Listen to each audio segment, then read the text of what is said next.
Harry Potter and the Philosopher's Stone, the start of the most amazing magical franchise in the movie history. Everything that you didn't know about this film, I will tell you in the next few minutes. My name is Dan K and this is the DK Now channel. Let's go. The film was released worldwide as Harry Potter and the Philosopher's Stone everywhere except in the United States. In the North America release, the title was changed to Harry Potter and the Sorcerer's Stone. That's why all the scenes mentioning the Philosopher's Stone were filmed twice. In the first case, the actors say Philosopher's Stone, and in the second case, Sorcerer's Stone.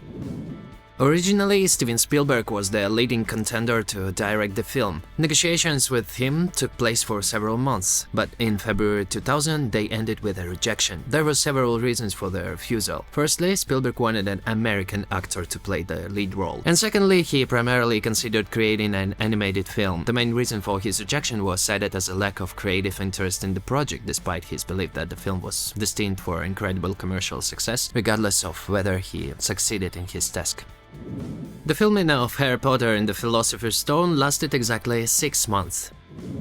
Daniel Radcliffe was supposed to wear colored green lenses during the filming to match the color of Harry Potter's eyes. Fans know that he had his mother's eyes. However, the actor had a strong allergy to contact lenses, so the color of his eyes remained natural.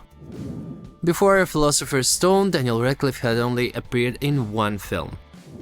In the first film, Harry becomes the first-year student in the world to be immediately recruited into the Quidditch team. Upon learning this news, his friends show him the plaques with the names of the best seekers in Hogwarts history. Next to the name of Harry's father, James Potter, one can notice the name of Minerva McGonagall, the deputy headmistress of the school and the Transfiguration professor. She indeed played on the school Quidditch team and excelled in it, but she suffered an injury during a game against Slytherin. That's why as a professor she remained passionate about the game and the success of her team. Such movie stars as Robbie Coltrane, Maggie Smith and Alan Rickman were personally chosen by John Rowling for their roles.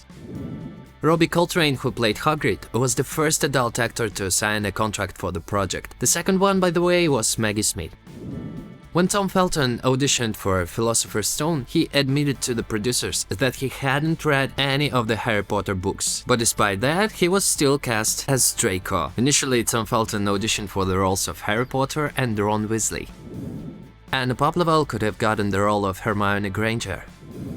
The role of Harry almost went to Liam Aiken. The actor's candidacy was approved, but the next day it was discovered that he was American, and the offer was withdrawn. And few people know that almost all significant roles in the franchise series were given to British actors, as per J.K. Rowling's requirement. Only in the fourth film of the franchise, where it was necessary according to the book's content, did actors from other countries appear.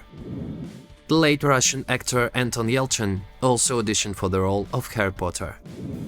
For the casting of the first film, Rupert Grint sent a videotape in which he rapped about why he should be chosen for the role of Ron Weasley. Richard Harris, the first actor to portray Dumbledore, agreed to participate in the project only after an ultimatum from his 11-year-old granddaughter threatened that she would never speak to him again if he didn't take the role. The top contender for the role of Severus Snape for a long time was Tim Roth, a British actor who had been living in America since 1990. Tim Roth declined the offer, choosing Tim Burton's Planet of the Apes instead, after which the role went to Alan Rickman, whose invitation was personally approved by J.K. Rowling. The British publishing house Bloomsbury, which signed a contract with the writer J.K. Rowling, initially aimed to interest only the audience aged 9 to 11. No one could have imagined back then that this franchise would conquer the world. To emphasize how badly Harry Potter was treated by the Dursleys, set designers chose the ugliest furniture they could find. The three main actors actually did their homework on set to make the school routine look more realistic. The film includes over 600 visual effects, from flying broomsticks to the face of Voldemort on the back of Professor Squirrel's head.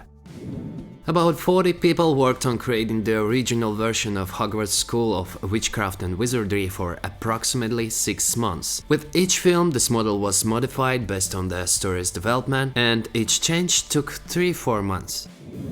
250 paintings were specifically created for the marble staircase in Hogwarts. In the film Harry Potter and the Philosopher's Stone, when the characters walk up the stairs that change direction, you can notice a portrait of Anne Boleyn on the wall. Anne Boleyn was the wife of King Henry VIII of England, and she was accused of being a witch and ultimately executed. In the trophy room to the right of the Quidditch Cup, you can see an award for special services to the school. Part of Tom Riddle's name is engraved on it.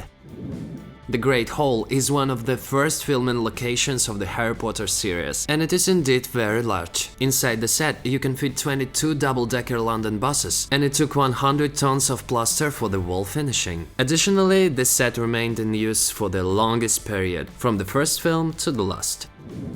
The striped cat that participated in the filming disappeared without a trace and was found only 2 days later after extensive searching. Due to their young age and strict laws regarding children and labor, Daniel, Rupert and Emma could not work more than 9 hours a day. Harry Potter and the Philosopher's Stone was nominated for 3 Oscars. Only the first and last films of the series achieved this number of nominations. In early 2002, Harry Potter and the Philosopher's Stone became the highest-grossing film in the world after Titanic. However, it held that record for a relatively short time.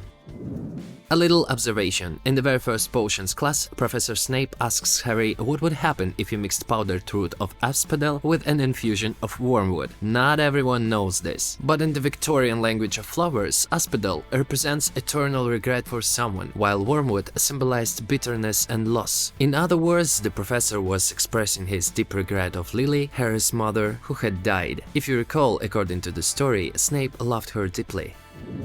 One version of the film's script included an episode with actress Drew Barrymore, who, by the way, was a big fan of the Harry Potter books.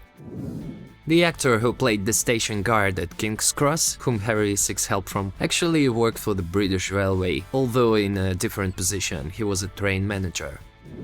In the scene where Ron, Harry and Hermione talk to Hagrid about Nicholas Flamel, the 3 friends are wearing Gryffindor scarves. Ron simply has it hanging around his neck, Hermione neatly wraps it around her neck, and Harry casually drapes it over his shoulder. Most of the time, they tie their ties in the same manner. This, as you understand, reflects each of their personalities.